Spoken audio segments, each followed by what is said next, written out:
sur la stratégie de contenu. Quelle ligne de conduite, quel plan d'action, quelle vaste question n'est-il pas? Alors justement, c'est tellement vaste qu'on va cadrer un petit peu.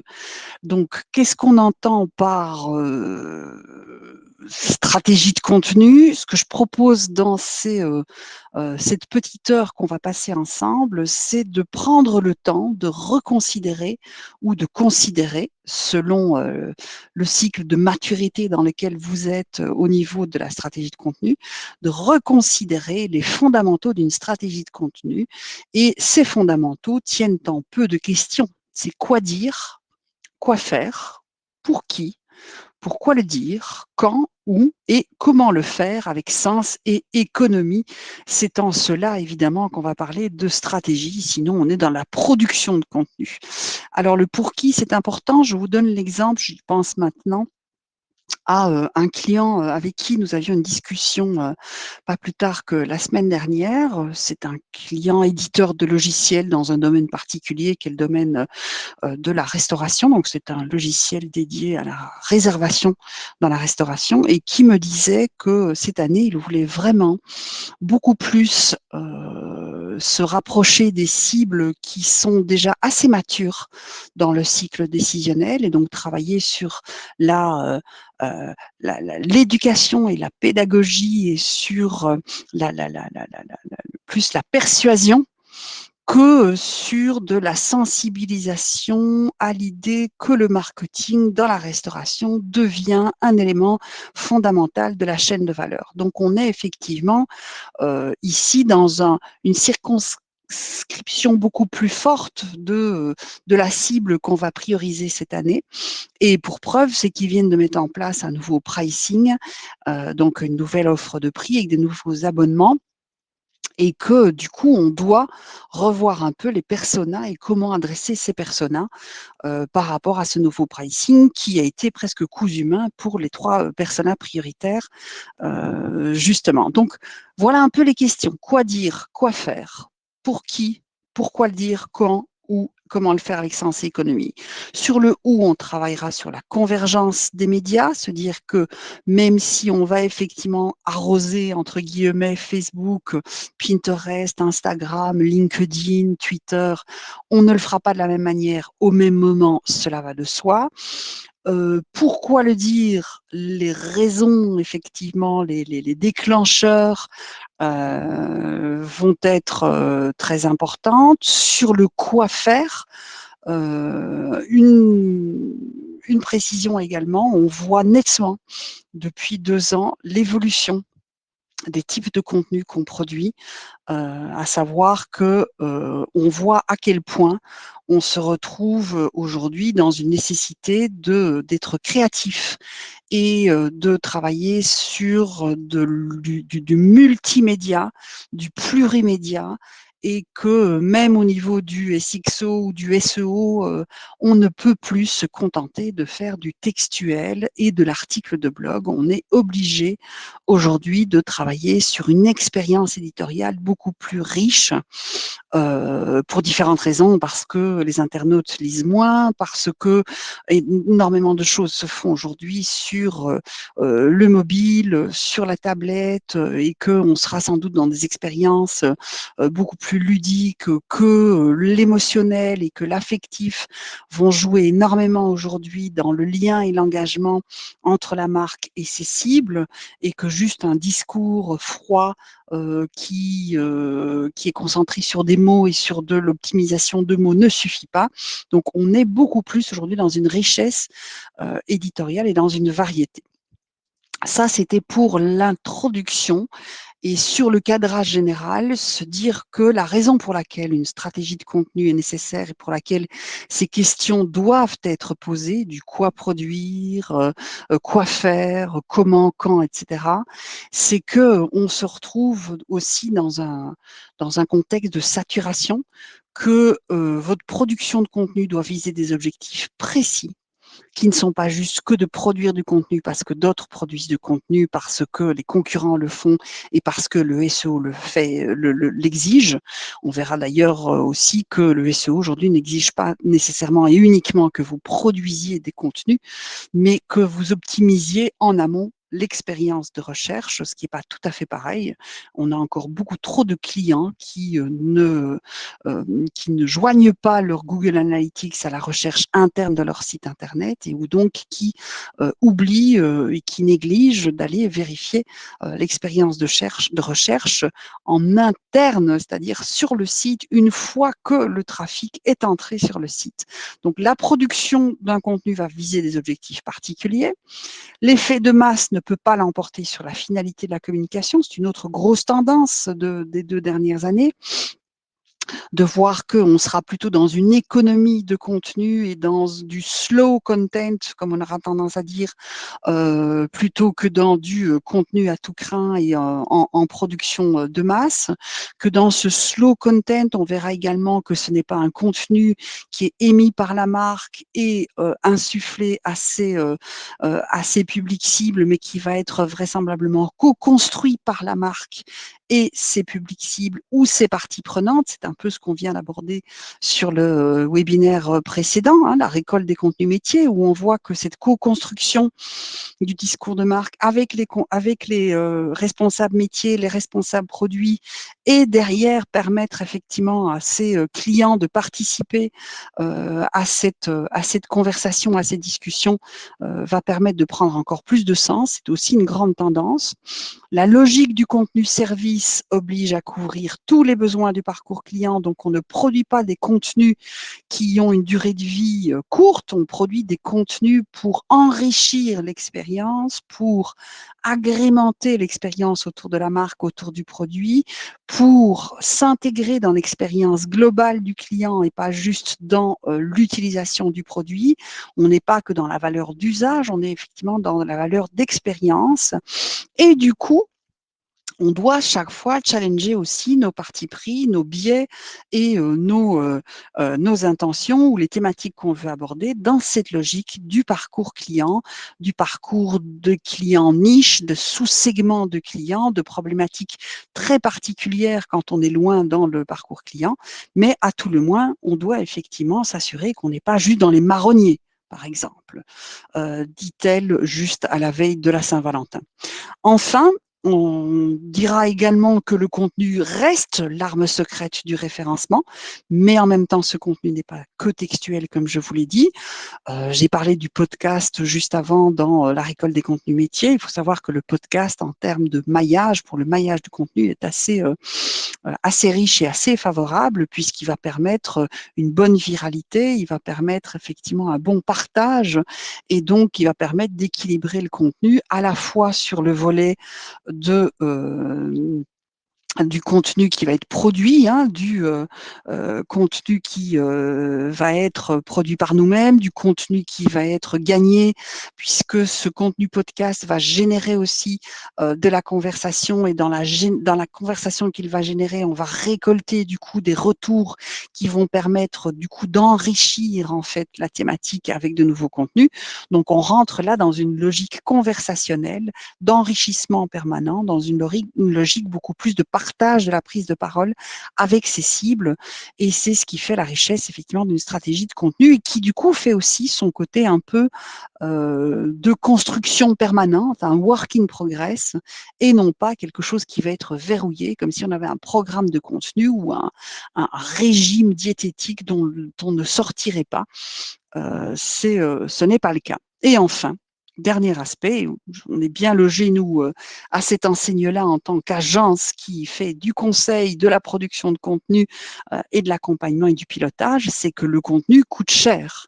Et donc, la performance et la rentabilité sont capitales, sont exigées.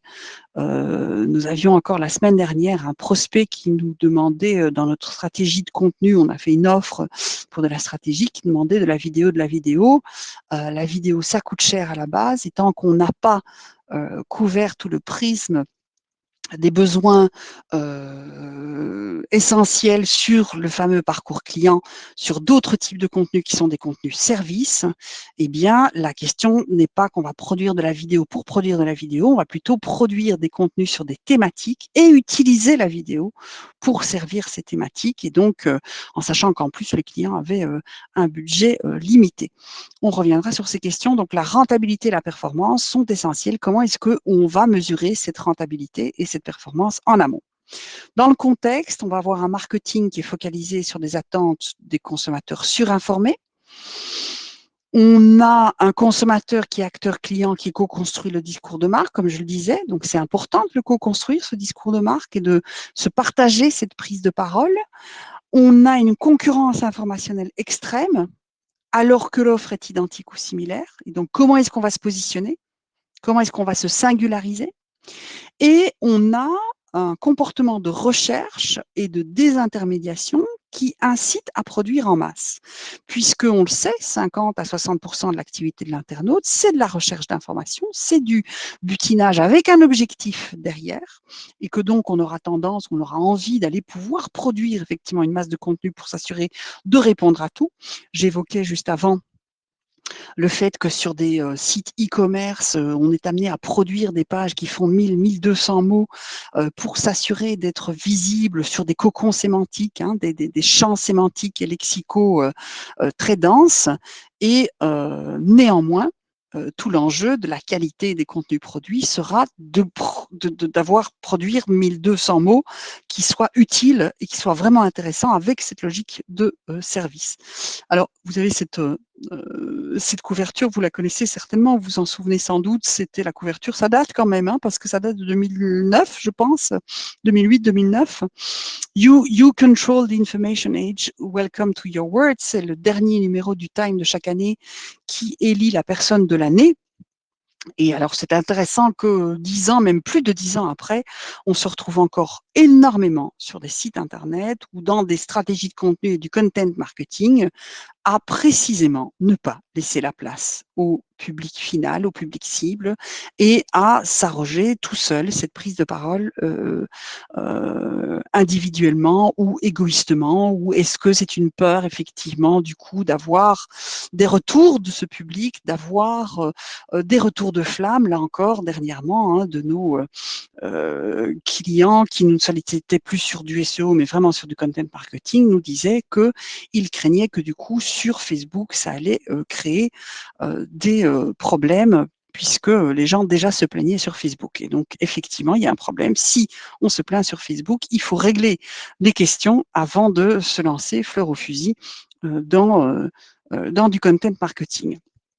Sur les enjeux, alors les enjeux d'une stratégie de contenu, et j'imagine que c'est pour ça que vous êtes là, c'est que les enjeux, c'est effectivement de savoir quels sont les messages à prioriser, quels sont les thèmes qu'on va devoir aborder, quels sont les thèmes qui vont devoir être abordés en premier lieu. Est-ce qu'on doit les aligner avec le plan marketing? Est-ce qu'on doit les aligner, comme on le voyait là tout à l'heure avec notre client qui disait, voilà, moi je veux avoir des prospects mûrs, je m'intéresse à des prospects mûrs et plus du tout à des gens qui n'y connaissent rien en marketing digital et qui ne savent même pas qu'aujourd'hui, effectivement, il est important de se doter d'un logiciel de réservation. Quel est le volume de contenu qu'il faut produire? Je disais que sur un e-commerce, on produisait des pages qui font 1200 mots. On avait, je ne sais pas s'il est dans la salle, non, Patrice, qui demandait c'est quoi la différence entre un site e-commerce et un site de service quand on est sur du content marketing et sur la récolte de contenu métier. C'est que sans doute, effectivement, cet impératif de volume sera moindre quand on est sur des pages services que quand on est sur des pages catégories de sites Internet. En revanche, ce qui va être très important aussi, c'est peut-être sur du service, de montrer toute votre valeur ajoutée et donc d'être sur des formats de contenu plus collaboratifs, plus interactifs et donc du webinaire peut-être, du débat, du workshop et de la prise de parole partagée comme je l'évoquais. Qui doit produire les contenus? Extérieur, intérieur, faire produire à l'extérieur, valider en interne. Si on fait valider en interne des produits des contenus qui sont produits à l'extérieur, comment s'assurer que le livrable, même au premier niveau, soit respectable et soit conforme. Comment on va atteindre les groupes cibles dans le respect de nos objectifs commerciaux, de l'email, est-ce que la base de données existe déjà? Donc toutes ces questions, hein, comment maîtriser le patrimoine, assurer de ne pas surproduire ou subproduire, etc.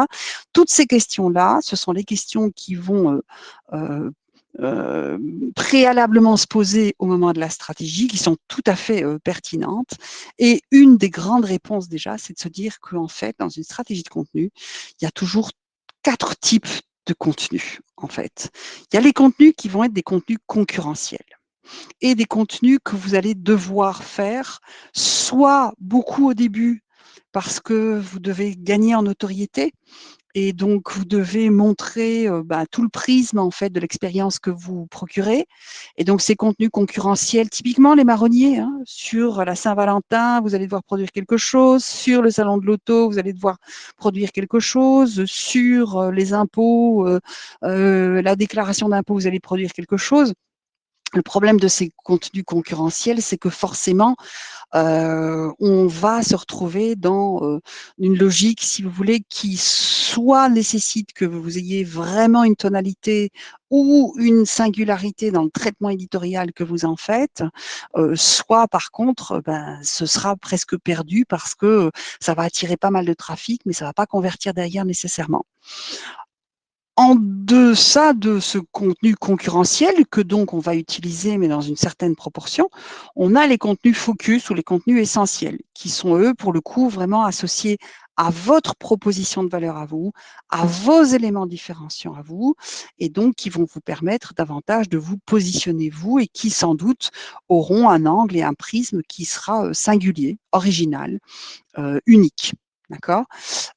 C'est là que, en général, les benchmarks vont évidemment nous aider encore plus. On sera en creux et en bosse par rapport au contenu concurrentiel. Et puis, il y a les contenus de niche qu'on a tendance aussi un petit peu aujourd'hui à traiter, mais de manière, pour moi, encore trop réduite, et qui vont être beaucoup plus traités dans du storytelling, voire du story making, et sur des sous-segments de cibles, et pour lesquels il y aura une vraie projection en fait des besoins de tel type de contenu à tel moment. C'est ce qu'on va typiquement beaucoup aborder dans la banque et dans l'assurance, dans ce qu'on appelle les moments de vie. On a travaillé sur un projet avec la Croix-Rouge de France d'ailleurs là-dessus aussi, de voir à quel moment de vie on va avoir besoin d'un produit bancaire, d'une assurance, d'une assistance hospitalisation ou de la Croix-Rouge. D'accord. Alors ça peut être très intéressant. C'est vrai que du coup, on est sur, notamment au niveau SEO, puisque le SEO entre en ligne de compte quand même, hein, sur du content marketing. On va être sur de la longue traîne, on va être sur des expressions très nichées, très qualifiées. Donc ça amènera peut-être beaucoup moins de trafic, mais en revanche, on aura un pouvoir de conversion et d'engagement beaucoup plus fort derrière. Et alors, on a les contenus qui sont à éviter. Alors, l'intérêt des contenus à éviter, c'est qu'ils sont pas loin des contenus concurrentiels, hein. On le voit ici que on est un peu dans le bleu là, hein. Les contenus à éviter, très souvent, l'exemple que je donne, c'est que quand on est cuisiné là, Xina, IKEA Cuisine, etc., on ne fait pas des recettes de cuisine, parce que si on fait des recettes de cuisine, on est du coup en concurrence avec du marmiton, avec du 750 grammes, et que on ne met pas en avant tout ce qui est focus, c'est-à-dire le fait qu'on fabrique des meubles, et que donc dans la conception, l'ergonomie, la modularité, les tendances esthétiques, les couleurs, etc., les matériaux qu'on utilise, la solidité, quand on sait que on achète une cuisine tous les 10-15 ans, et que donc ça doit durer effectivement, on a tendance trop ici à perdre complètement le scope de notre propos. Alors, on a tendance aujourd'hui à remplacer plutôt le avoid par le sensible, sensitive content. Pourquoi? Parce que quand vous faites une matrice des contenus, vous allez rarement en fait lister et énumérer tous les contenus qu'on ne fait pas. On peut convenir ensemble dans une charte éditoriale, etc., des contenus qu'on ne fera pas. En revanche, je pense qu'il est plus intéressant de travailler sur des contenus qui sont des contenus sensibles, parce que ces contenus sensibles, on sait qu'on ne les produira pas trop, mais en même temps, on sait aussi que du coup, il faudra une vigilance derrière, surtout pour tout ce qui va être de la veille et des réponses aux clients, et du suivi de ces conversations que vont générer les contenus qu'on va produire. Tandis que les contenus qu'on évite, les contenus qu'on évite, une fois qu'on l'a dit, on ne produira pas ces contenus-là, il n'y a plus rien derrière. Et donc, ils ne sont utiles qu'à un certain moment dans la chaîne éditoriale. Tandis que les contenus sensibles, ça a du sens de les intégrer parce que on est obligé d'aussi endosser cette fonction laboratoire. Je reviendrai sur cet aspect-là. Et donc, ça a du sens également de les intégrer, même à minima. Parce que c'est vrai qu'on a tendance aussi à les mettre des pourcentages. Donc, on va dire qu'on va aller produire 20% de contenu concurrentiel, 30% de contenu essentiel, 30% de contenu de niche et le reste en contenu sensible. Et on va évidemment graduer et changer ces proportions en fonction de nos objectifs marketing, en fonction de l'âge de la marque également, etc.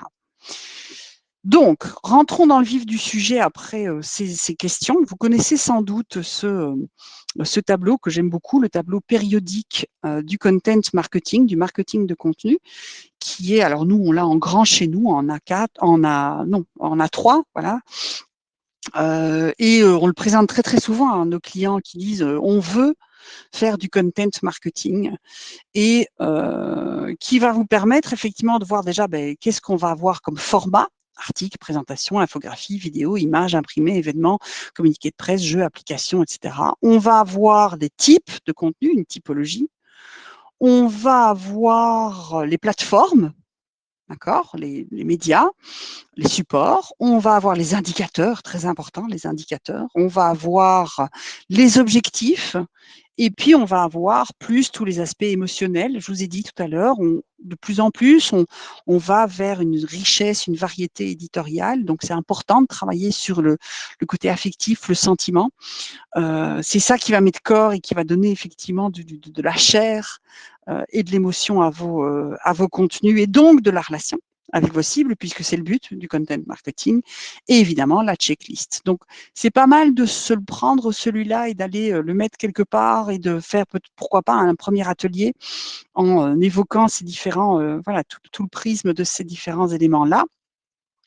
Ce que moi je propose de voir, c'est comment est-ce que vous allez décider qu'on va prendre ceci, qu'on va prendre ça, qu'on va prendre ça et qu'on va prendre ça. C'est un peu ça qu'on va voir ensemble, c'est quels sont les éléments qui vont aider à la décision. Alors déjà, une stratégie de content marketing doit fournir du ROI. Et ce ROI, on va le travailler sur 3 axes. Le retour sur contenu. Tout contenu qu'on va produire va pouvoir être surcyclé, recyclé, dépioté. Et donc, soit on en fait des contenus plus courts, soit on agrège pour en faire un contenu plus long. 4 articles, on fera un livre blanc. Un livre blanc ou une enquête, on en fera un podcast. Un podcast, on en fait un dossier. Et on ne va pas dire la même chose, on va à chaque fois enrichir, agrémenter et un peu transformer pour pouvoir soit travailler sur un prisme différent, aller davantage dans le détail, faire un zoom in, un zoom out. Deuxième aspect, le retour sur attention. Le retour sur attention, c'est à la fois de prendre en compte les requêtes, les attentes, les intentions de recherche de nos cibles, mais également s'assurer de toute la stratégie de diffusion et que cette stratégie de diffusion soit conforme. On a des clients qui produisent des baromètres, qui produisent des vidéos et qui derrière, quand on voit les performances de leur YouTube, quand on voit les performances de leur baromètre, c'est bien en deçà de l'effort qui a été prodigué pour produire ces contenus-là. Et quand on sait qu'un baromètre en plus a une durée de vie assez courte, puisque généralement c'est annuel, eh bien c'est presque scandaleux effectivement le peu de retours qu'on a derrière, parce que sans doute au moment de créer en fait le dispositif, on n'a pas assez intégré dans le cahier des charges les retours nécessaires en amont. Et donc, on n'a pas non plus dans la création, la conception, intégré les éléments qu'il fallait intégrer pour pouvoir assurer ce retour. Et enfin, le retour sur effort. Le retour sur effort, j'ai évoqué 2-3 fois sur le webinaire précédent et là déjà, sur le fait qu'on allait produire des volumes de 1200 mots, 1200 mots, 1000 mots, etc. C'est que, là encore, ce matin, je disais à un client qui veut réduire la voilure dans sa production de contenu, c'est qu'il y a un moment, si vous voulez, c'est que si vous produisez juste 300 mots par mois, en sachant en plus que déjà le contenu qu'on a produit jusqu'ici, effectivement, commence à porter fruit, commence à vous visibiliser et commence à ramener des demandes de devis et commence à ramener de l'attention et vous permet de récolter des emails où derrière vous pouvez fidéliser parce que vous faites du webinaire, etc. C'est pas maintenant qu'il faut lâcher. Donc le retour sur effort, c'est de pouvoir jauger, estimer tout ce qui est produit effectivement, alors à la fois en termes de production, mais toutes les intervenants de la chaîne, et s'assurer qu'on n'en fasse pas trop ni trop peu, et qu'en tout cas on maximise ce retour sur effort. Donc ça, ce sont vos indicateurs à minima qui sont indispensables. Donc dans tout contenu qu'on va produire, dans toutes les thématiques qu'on va aborder, de s'assurer qu'on puisse travailler sur un retour sur contenu, un retour sur attention et un retour sur effort. Et dans le retour sur attention, ne pas oublier tout ce qui va être potentiellement de la mutualisation. Comment est-ce qu'on peut faire des partenariats avec des relais? Je parlais du podcast là, où on invite des gens de l'extérieur pour ajouter à notre notoriété et conforter notre notoriété par des tiers qui participent et qui seront des faire-valoir. Ne pas oublier cet aspect, c'est très important également. Alors, sur le ROC, un exemple, une série d'articles, c'est ce que je vous disais, hein, une série d'articles qui vont générer un webinaire, qui va générer du coup une vidéo parce que le webinaire est enregistré et qui derrière va permettre de produire un livre blanc où on aura en fait concaténé des articles en enrichissant peut-être d'un verbatim ou l'autre qu'on aura eu dans les échanges webinaires et en montant la vidéo derrière. Ou un dossier qui génère un podcast, une interview, une série de quiz, je l'ai évoqué, ou un livre blanc qui va permettre une relance email. Dans la relance email de ceux qui auront téléchargé le livre blanc, on évoquera une question sous-jacente qui a été abordée dans le livre blanc de manière tout à fait superficielle et qui mériterait effectivement un zoom, qui sera l'objet d'un webinaire et une FAQ derrière. Donc c'est ça le ROC, c'est le surcyclage, le recyclage permanent de vos thématiques, puisque souvenez-vous qu'au final, il s'agit bien d'enrichir la connaissance client et de l'accompagner sur tout le cycle décisionnel. Un autre exemple, qui est un cas réel pour le coup, pour un client B2B dans l'assurance crédit, où on avait fait un article de blog qui avait été relayé sur les réseaux sociaux. On avait repris l'article parce qu'il avait pas mal fonctionné, surtout sur LinkedIn en fait, et il avait été repris avec une interview d'un magazine institutionnel, interview d'une des personnes qui avait réagi sur LinkedIn ou sur Twitter, je ne sais plus. On en avait refait d'ailleurs un post sur LinkedIn en prise de parole directe dans les articles, qui avait été rechopé à la fois par le Cercle Les Échos et l'Obs Le Plus, qui permettait un approfondissement du coup sur le blog et sur le site où il y avait une vraie landing page avec un livre blanc derrière, au point tel que ça avait fait un tel barouf qu'on en a eu une synthèse dans le rapport annuel. Donc c'est dire effectivement là si ça fait sens, et ça arrive très souvent quand on a une bonne stratégie de contenu qu'on ait ce type de résonance. Je pense notamment à ce client dernièrement qui a été invité à un podcast et où dans le podcast, le journaliste qui l'interviewe évoquait le blog de ce client qui était super riche. Et il disait, dans votre secteur, en général, on a un article de blog tous les 3 mois. Chez vous, c'est presque toutes les 2 semaines. Vous enfoncez pas les portes ouvertes. C'est des questions parfois un peu touchy, un peu critiques. Et où, comme par hasard, après ce podcast, on a vu une hausse du trafic sur le blog et des inscriptions à la newsletter qui était assez significative. Donc ce ROC, il est essentiel. Vous voyez aussi qu'il a un impact sur le ROA, puisque je viens parler ici de ce podcast dans lequel on vantait les mérites du blog de notre client. Tout bénéfice pour nous, évidemment, puisque c'est nous qui mettons en place ce blog et qui l'alimentons. Le ROA, ça va être effectivement d'anticiper que les contenus qu'on va produire doivent générer ce retour sur attention et donc travailler sur la visibilité pour tout ce qui est intention de recherche, requête, et la pollinisation qui va être le partage, hein, pollinisation de ces petites graines et de ces petites semences qui vont être effectivement partagées et diffusées tant que faire se peut dans les cercles pertinents. Et donc, pour pouvoir mettre en place votre ROA ou pouvoir effectivement établir les indicateurs, c'est les attentes de vos utilisateurs, les requêtes SEO, la stratégie de diffusion et la stratégie de partage, s'assurer que vos métas soient correctes, s'assurer qu'on ait effectivement une belle iconographie, travailler sur la sémiologie, etc. Tout cela est important. Donc typiquement, il n'y a pas, nous, une stratégie de content marketing dans laquelle on ne va pas travailler sur du SEO, où on voit notre client et l'évolution de son référencement avec nos contenus à nous, et de voir qu'effectivement, il arrive à damer des gros acteurs du marché tels que Weber, et que nous, on voit effectivement aussi que dans la stratégie de contenu, on s'assure d'avoir des contenus qui soient des contenus qui fonctionnent au niveau de Google sur les 3 piliers du référencement, technique, influence et contenu, et où on voit effectivement que le principe, ça va être de gagner des positions en top 1, en top 10 et en top 50 avec un rapport mensuel qui nous permet de le faire. Alors l'intérêt ici, c'est qu'on n'est pas sur du rapport SEO pur. On intègre le rapport SEO et la stratégie de contenu derrière. Aujourd'hui, pour moi, un rapport SEO pur où chaque mois, alors on a des clients qui ont ça hein, et qui payent en plus cher et méchant leur rapport SEO qu'ils reçoivent d'une agence pure SEO et où derrière, il n'y a pas d'impact parce qu'ils ne changent pas ni les landing pages, ni les métadonnées, ni la création de nouveaux contenus angulaires, etc., etc.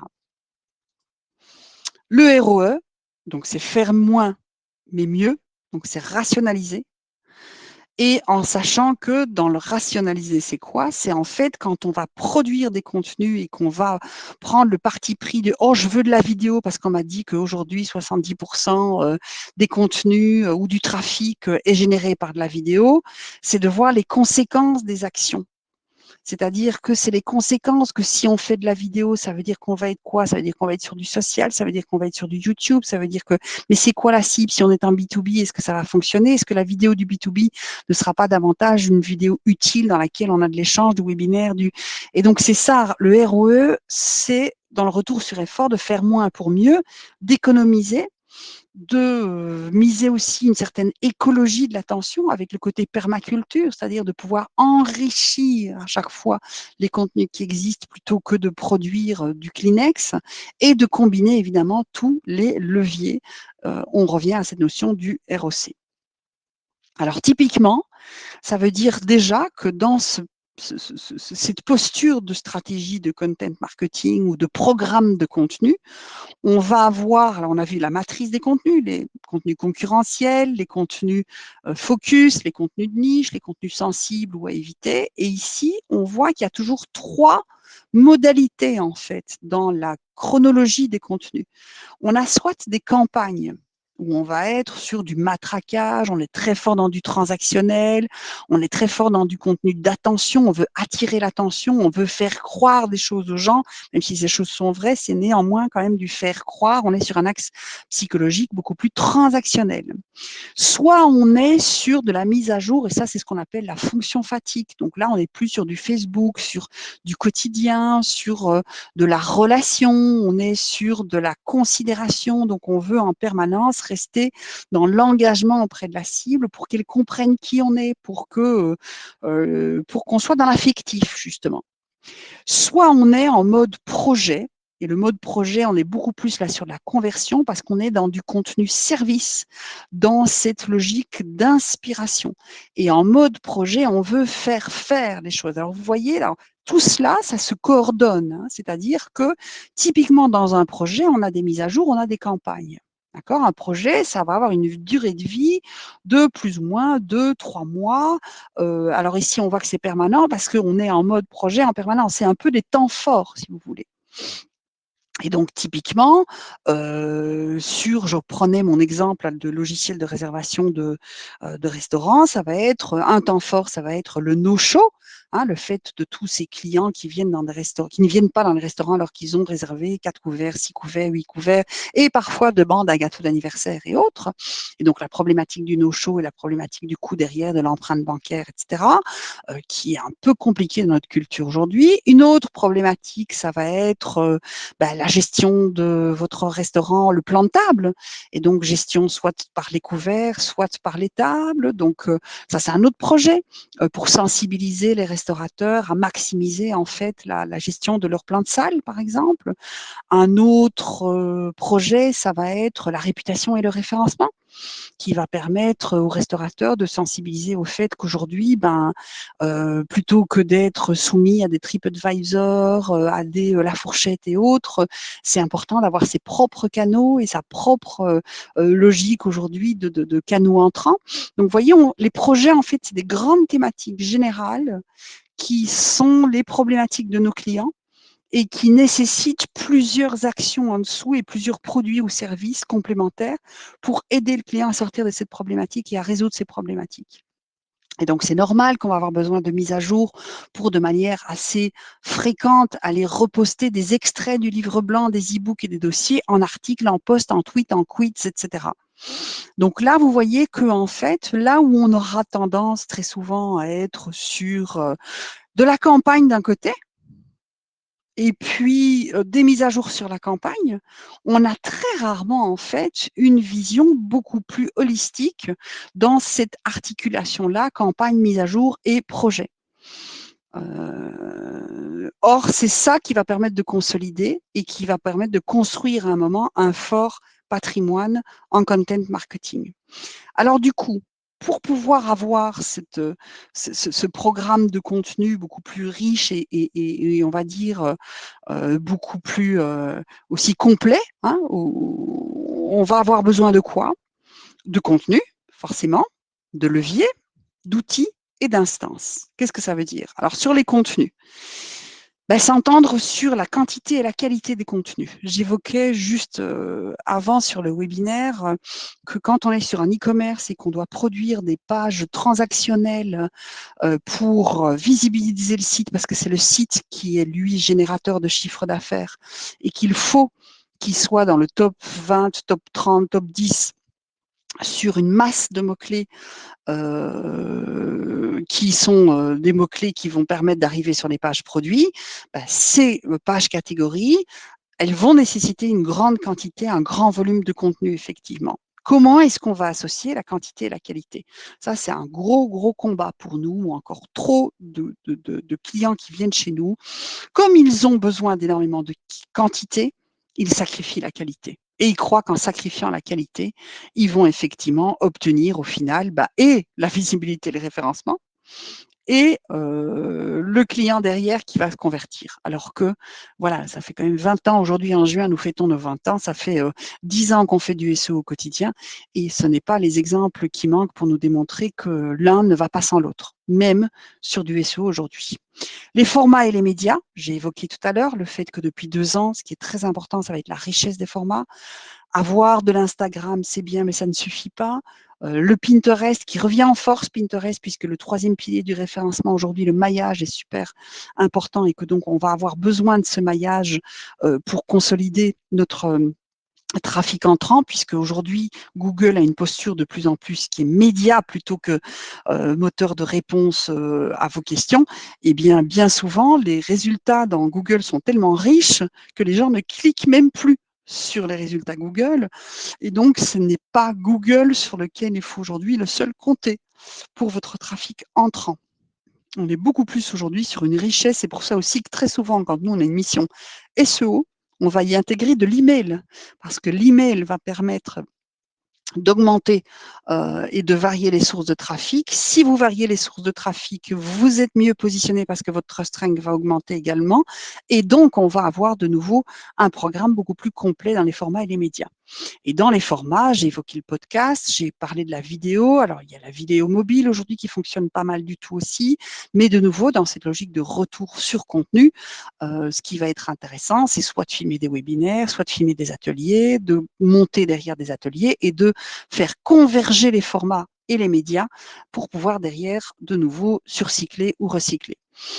Dans les contenus, il faut parler aussi des auteurs et des éditeurs. Alors, on parle même aujourd'hui des micro-influenceurs. La grosse difficulté avec les micro-influenceurs, c'est que dans un premier temps, leur premier objectif, c'est quand même de se faire valoir eux et de se faire mousser eux. Et donc, ce n'est pas votre discours et votre image qu'ils soignent, c'est la leur. Et donc, vous êtes toujours effectivement, pas au piège, mais en tout cas pris dans ces fourches-là. Et également la question évidemment de si on doit travailler avec un prestataire extérieur, comment rationaliser la production pour que vous perdiez un minimum de temps et que vous gagniez un maximum de rentabilité derrière, donc l'effort rentabilité, et puis visibilité influence. Cette influence ne vous sera accordée qu'à partir du moment où vous partagez votre prise de parole, j'en ai déjà parlé également. Donc sur les leviers, je parlais tout à l'heure du fait, vous voyez cette fameuse, le cycle de vie de ce contenu qui était un article de blog qui était partagé sur les réseaux sociaux, puis qui du coup a été dans le magazine institutionnel, du magazine institutionnel a été repris. Donc c'est pas loin du modèle Peugeot, c'est de bien faire effectivement le distinguo entre la quantité et la qualité et tous les leviers en fait de type de diffusion que vous allez avoir entre le earned, le shared, le paid et le owned, évidemment. Et où on voit effectivement que l'effet de pollinisation va permettre les partnerships, et c'est quelque chose sur lequel on travaille beaucoup aujourd'hui, le partnership, pour pouvoir mutualiser cette prise de parole et bénéficier effectivement d'une conjonction de réseaux, d'une conjonction de communautés. C'est beaucoup plus réaliste, d'abord parce que c'est comme ça que ça se passe dans le monde réel, et ça a beaucoup plus de richesse également en termes de contenu. Sur les outils, on va avoir la matrice de référencement. Je vous ai montré un exemple tout à l'heure dans la capture sur le retour sur attention. Une matrice de positionnement. Matrice de positionnement, je vous ai montré la matrice avec les contenus concurrentiels, focus, de niche et sensible ou avoid. Une charte, comme on en a vu une précédemment dans le webinaire sur la récolte des contenus métiers.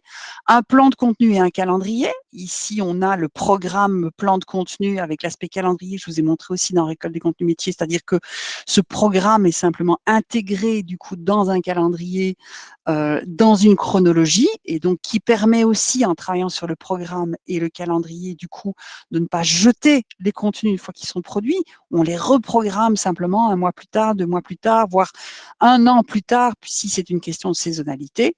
Le plan média, bien sûr, puisque la convergence des médias est de mise, et le tableau de bord également.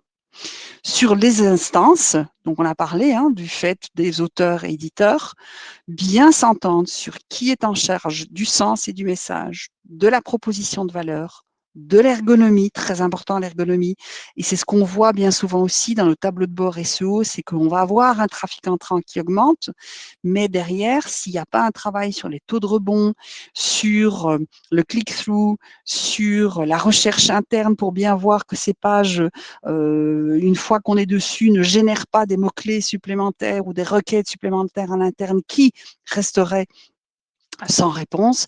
Donc, très important l'ergonomie et puis évidemment la performance, à la fois en termes de conversion, de notoriété, d'engagement, d'acquisition de prospects, de lead nurturing, etc., etc. Donc, l'intérêt, de nouveau, comme je vous disais, c'est d'avoir un programme qui soit complet et qui fasse écho à tous les niveaux de la prise de parole, à la fois comme entreprise, à la fois comme média, puisqu'on va être sur du brand content, qu'on va prendre la parole sur des sujets qui sont des sujets du secteur, qui sont des sujets du métier, qui sont des sujets d'actualité, où donc on est plus sur l'inspiration et l'information, la sensibilisation.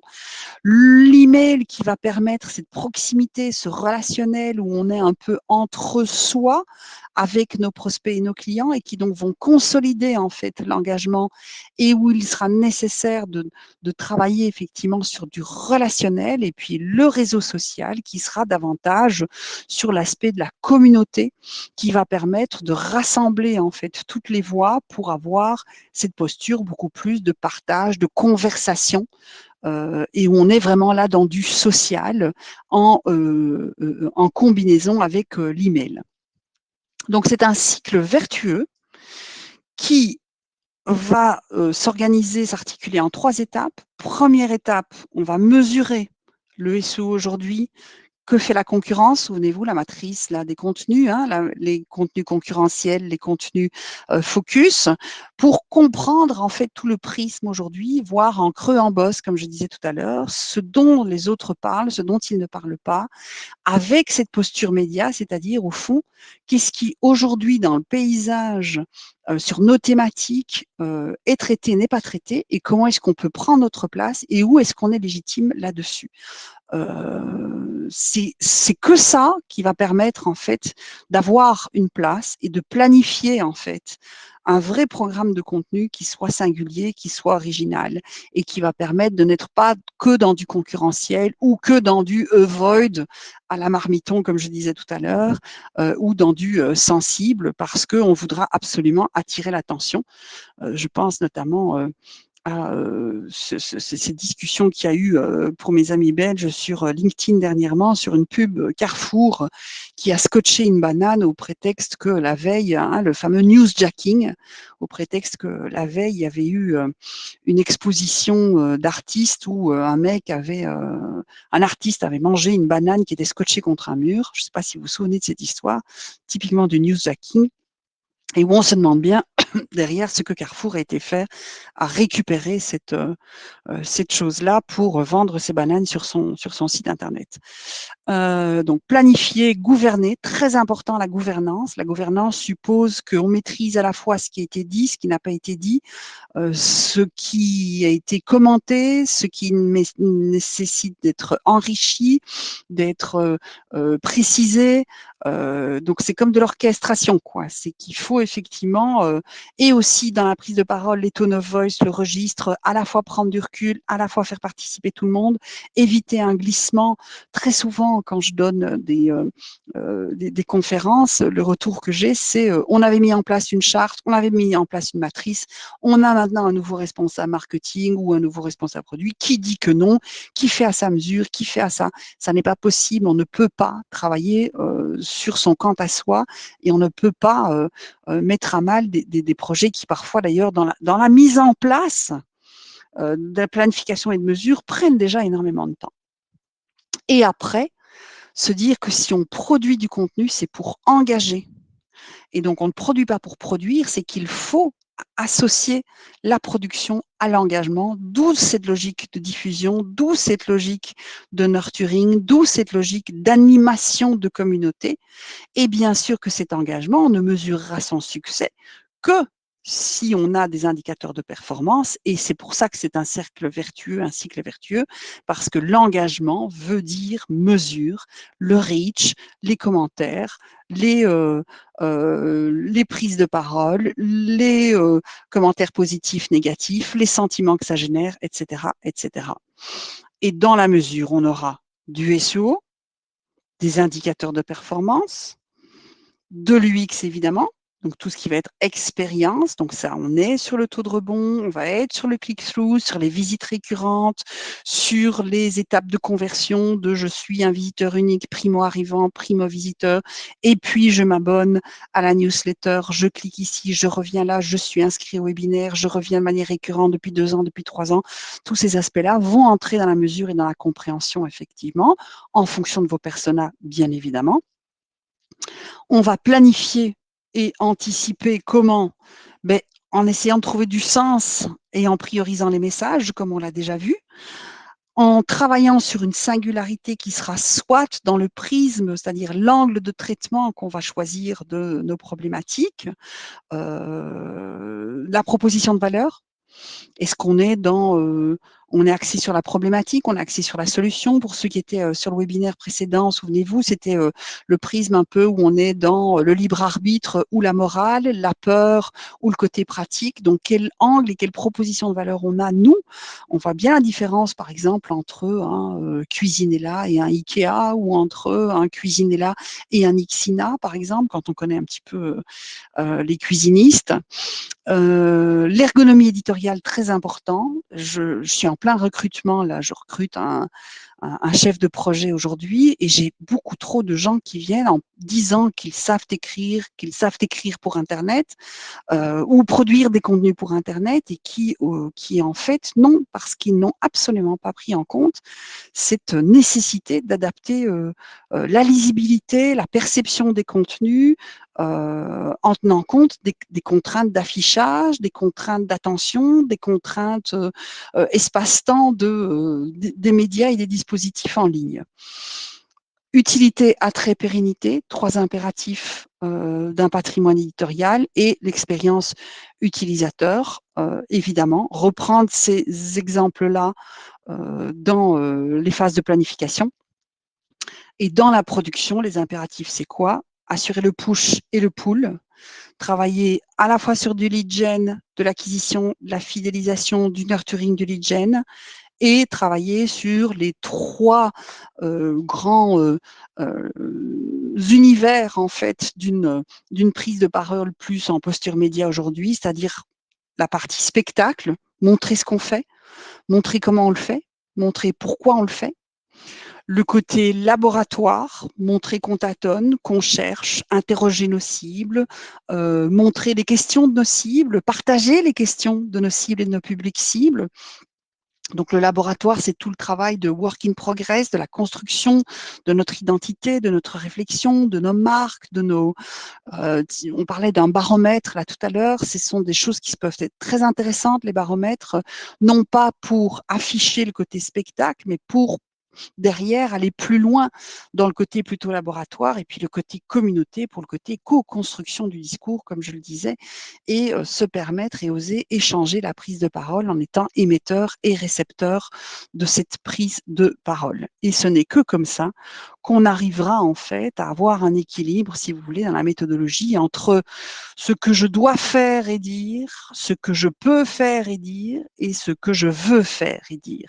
Et si on répartit en fait tout ce cercle vertueux, comme je disais, et cette méthodologie, pour répondre à la question qu'est-ce que je dois faire, qu'est-ce que je dois dire, ben, il faut charter, modéliser, et donc établir un contrat relationnel, un contrat de lecture, comme on dit dans la presse papier en général, dans le qu'est-ce que je peux faire et qu'est-ce que je peux dire, c'est rien de tel qu'un patrimoine éditorial pour permettre, comme je le disais aussi dans le webinaire juste avant, de constituer, si vous voulez, un grand référentiel qui permet à tout un chacun d'aller se nourrir en contenu qui a été validé, qui a fait ses preuves et qui est adoubé par les cibles, qui est même co-construit par les cibles. Et il s'agit alors de rééditorialiser. Et dans le qu'est-ce que je veux faire et dire, ben, c'est pas pour soi, mais c'est plutôt pour ces cibles. Et donc l'idée, c'est de documenter et de créer un fonds éditorial dans une logique de contenu service pour ces cibles et s'assurer effectivement que c'est ce fonds éditorial qui construira le patrimoine éditorial. Et comme on le voit de nouveau, c'est un cercle vertueux. Voilà un peu ce en quoi constitue aujourd'hui une stratégie de contenu. Est-ce qu'il y a des questions là-dessus?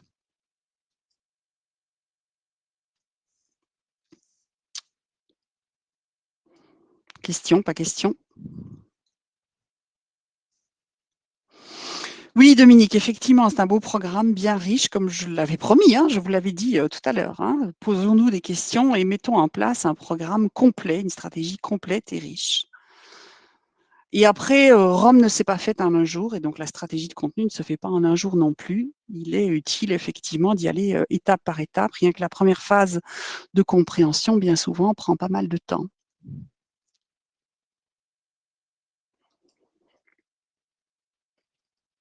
Des questions?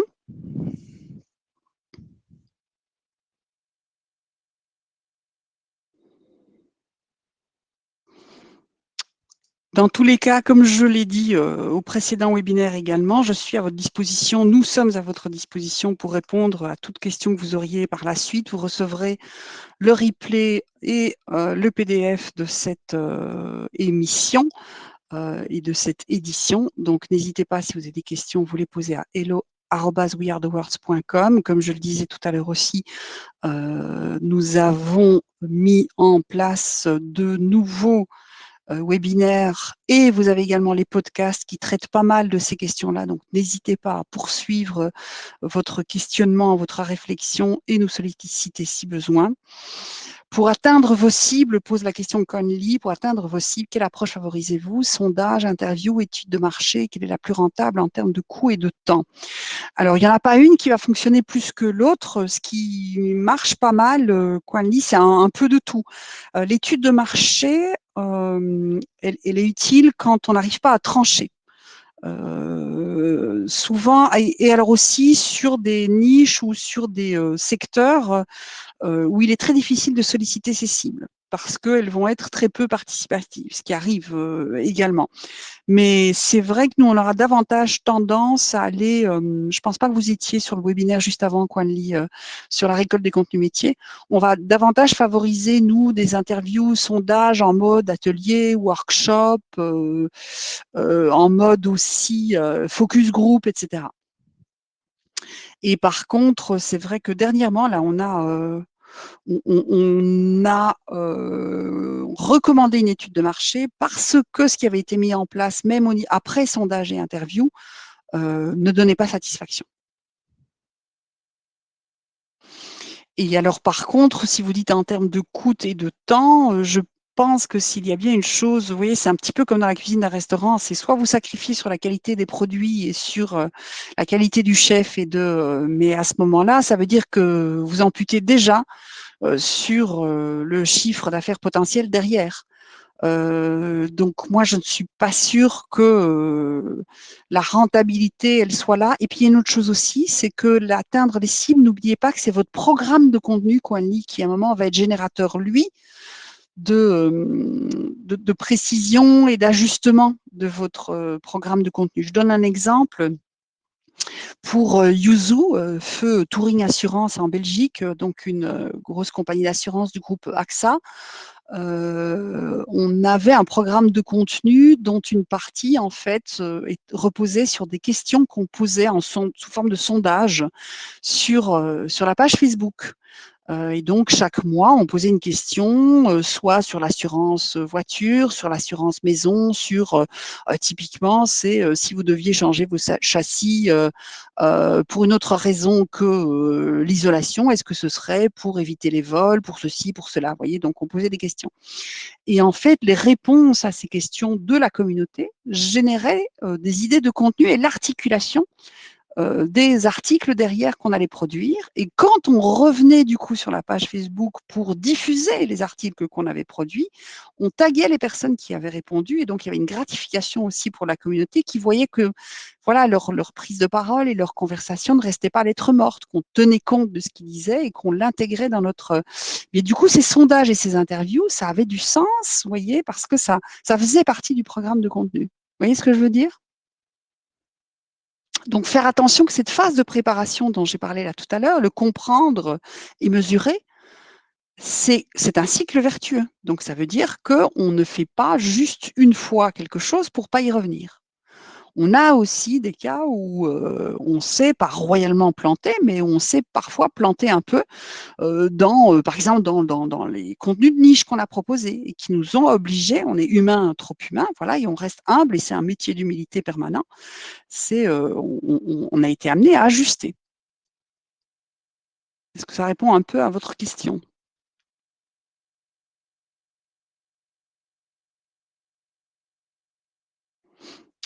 Pam, pam, pam. Ah bah j'avais pas vu, excusez-moi, Colline. Ah oui, Trello, oui, tout à fait. C'est même très bien que vous le citiez. Trello, c'est l'outil que j'ai montré dans ce webinaire-ci et puis dans le précédent. Et c'est l'outil qui aujourd'hui, je pense qu'on utilise sur 80% de nos clients, même dans les propositions créatives des prospects que l'on fait. on utilise Trello parce que vous avez justement cette vue programme de contenu et cette vue calendrier qui va nous permettre effectivement de rassembler tous les contenus sans les perdre en mode Kleenex, tout à fait. Et qui va permettre en colonne d'aller faire ces colonnes, des contenus essentiels, contenus concurrentiels, etc. Donc vous avez raison, c'est un excellent outil. Tout à fait. Même en mode gratuit pour le coup, hein, si économie il faut faire à certains moments, quoique moi je ne sacrifie plus sur les outils et sur le temps qu'il faut pour pouvoir mettre en place les choses parce que c'est vraiment important. Voilà, toute la préparation est vraiment essentielle dans une stratégie de contenu. Voilà. Merci. Merci à vous, Dominique. Merci, Florence, pour votre retour. Merci à tout le monde d'avoir participé à cette édition. N'hésitez pas, donc comme je vous le disais, si vous avez encore des questions, avec grand plaisir, Patrice, merci à vous pour votre fidélité. Et puis au plaisir de vous retrouver. Merci Kwanli, merci à tout le monde. Et puis à bientôt, je vous souhaite une excellente après-midi. Au revoir tout le monde.